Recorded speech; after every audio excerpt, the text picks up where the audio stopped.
Se você é nível pré-intermediário ou intermediário, hoje você vai ter uma prática de listening. E hoje eu trouxe aqui a minha amiga teacher, Julia Lopes, hello! e a gente vai ter uma conversa em inglês, uma conversa sem script, totalmente informal. A gente vai falar mais devagar para você poder praticar o seu listening e também treinar aí vocabulário e expressões que a gente vai utilizar durante essa conversação. So, teacher Julia, are you from Brazil? I am from Brazil. Okay. Yes, and you? I'm from Brazil as well, but I was born in Feira de Santana, Bahia. Feira de Santana. Yes. I was born in São Paulo, and I'm still live in São Paulo. Okay. Yeah, since I was born. How was your childhood in São Paulo? My childhood, it was beautiful. It was amazing. You know, I have a very nice family. You know, I grew in a safe space, Okay. Very fun one. My parents, they were always just kind of me, my sister, and my parents. We were always going to some parks, you know, and amusement parks as well, traveling. So it was really, really nice. How about your childhood? Well, my childhood wasn't that fun. I was born in a really poor community and really violent as well. So my parents used to work as a bricklayer and my mom as a maid.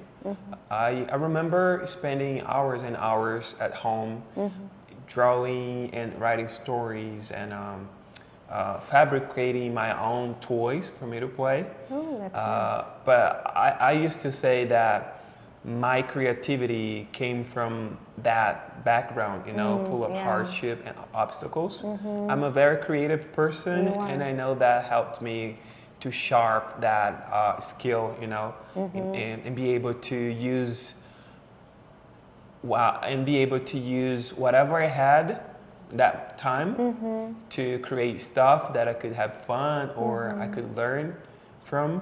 So, but my parents, they were Christians, so I was raised in church, going to church and singing in the choir, you know,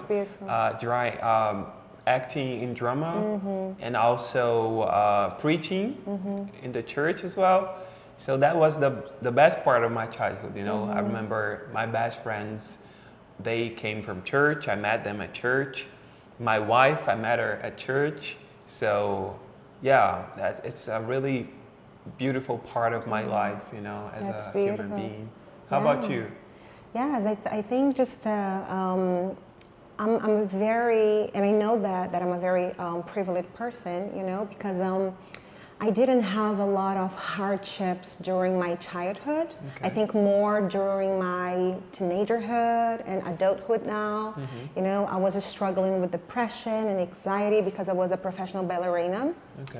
So when you are a ballerina, you have just to have the perfect body and kind of be really, really thin. And I am a very tall lady, so I was not able just to be as thin as they want me to be. So it was like really, really hard for my mental health and everything. So my childhood was beautiful, but my teenagerhood was horrible, you know, just like a lot of hormones, and I was fluctuating with my weight. So it was like really, really hard. Struggling with mental health that now is something that everyone is talking about. But before, back then, it was not even a thing to discuss, to have a discussion about depression, anxiety. So it was really, really hard. So now I'm so happy that everybody just kind of is spreading the message of you're going to be okay. You know, if you have depression, anxiety, I know that is hard, but you are going to overcome it. You know, so yeah. But I'm so grateful for every single ups and downs and hardships. How did you overcome it, all the hardships? Because we know that our childhood kind of shape a lot of our personality and who we are now.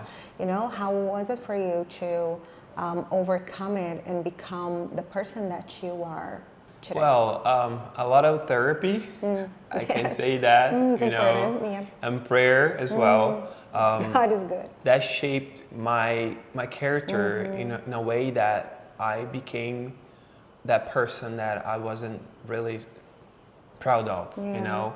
I was kind of hiding myself in a shell because I was afraid that people were judging me because of my color, because of my social status, you know.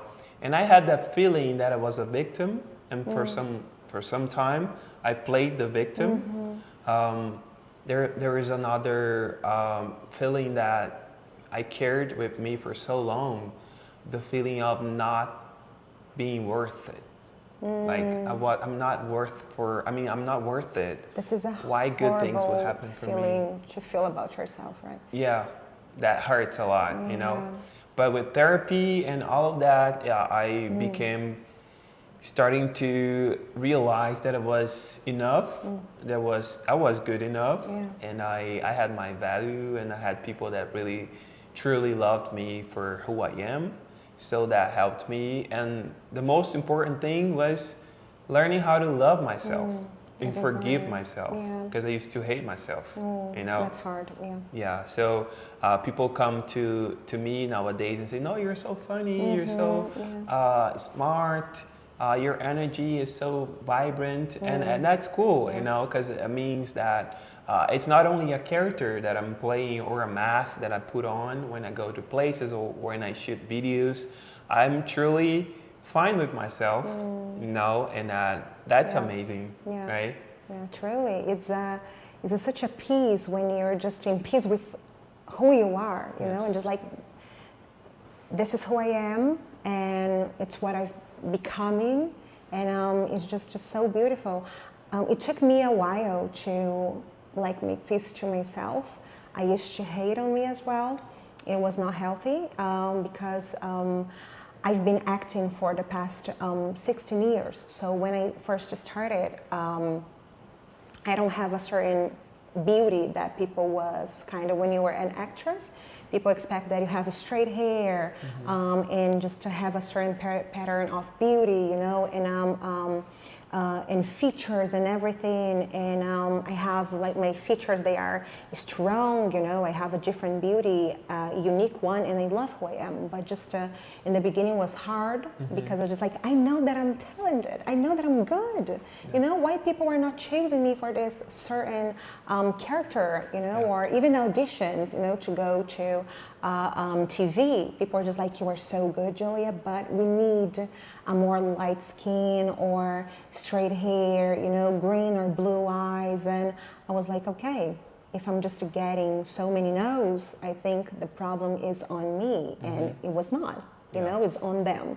So I think growing up and have like to make peace with who you are, it's so beautiful, and I'm so happy that we were both able to like make peace to ourselves. You know, great. This is really, really good. That's great. Yeah. What is the most important feature about yourself? I mean, related to your personality that you feel like I'm proud of this specific thing about myself? Oh, my faith. For sure, you know, just like my faith is something that is unbreakable, you know, when it comes about, I can ask everyone, just like, tell me something about Julia. They're going to say that I'm a joyful person, but also my faith, you know, just like it doesn't matter where I'm working, who I'm working with, what I'm doing. My faith is my shelter, is shaping my personality, shaping my mind, who I am, what I do, what I just don't do, what I agree, what I disagree. You know, just like my relationship with the Lord, my relationship with God, my faith is the most important thing about me, you know, so, and it's something that I love the most, you know, because there's no Julia without God. There's no possibility, so I love that about me. How about you? That's great. I think there's something that I'm really proud of myself, is being a really resilient person. This is you know, good. Being able to fall down many times, you know, just keep fighting. And I've seen it, and it's 100% true. Yeah. Yeah, and people ask me, where does this strength come from? You know, because I've never told my whole story to the world yet. I haven't told them yet. You're not ready, or just like you're waiting the right time to do it? I feel like I need something to close it up, you know, and that's, I have a dream to write my own book, and I started writing that book last year, Yeah. but for some reason I couldn't keep it up.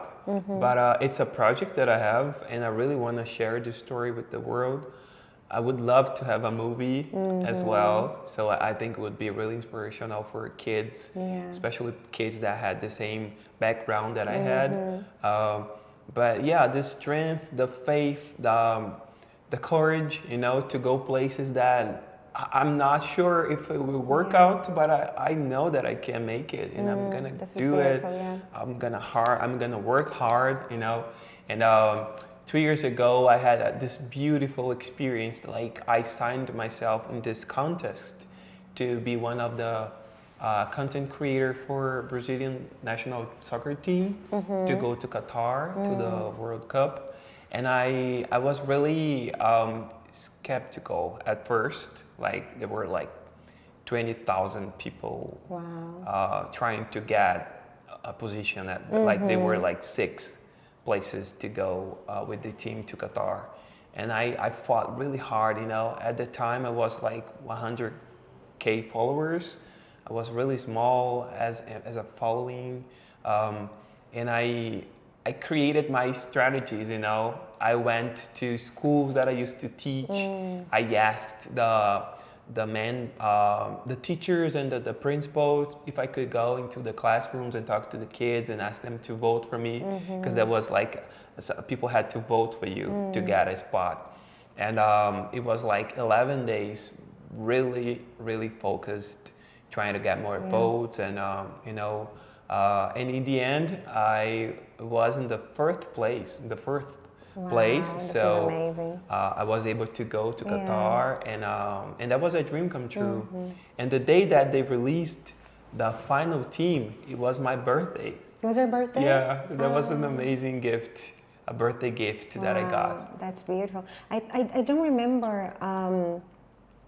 I don't remember when I first started just to follow you on Instagram, but I think it was very briefly, and I saw that you were just trying to get to Qatar. So when I saw it, that you made it, I was like, we were not even friends. I think we're just like not even we're close or anything. But I was just like, wow, this is so good. You know, I was just like so happy for you, because I know that is something that is so hard to get there, right? And I think that's something that I really admire about you, that you're just like a hustler. Like you go and you get it all the time, you know, and this is really, really good, you know, because inspire everyone that is close to you, you know, and just like, this is amazing. No, that's so so it's cool. Nice. Yeah. This is the first time she's saying good things about me. I only know how to compliment you in English. In Portuguese, I like to offend you. That's how I am. All right, guys. So I really had a great time having this conversation with you. Thank you so much for having me. Thank you for being the show. We work together as teachers. We have an English course where we teach English through music, through films and TV shows as well.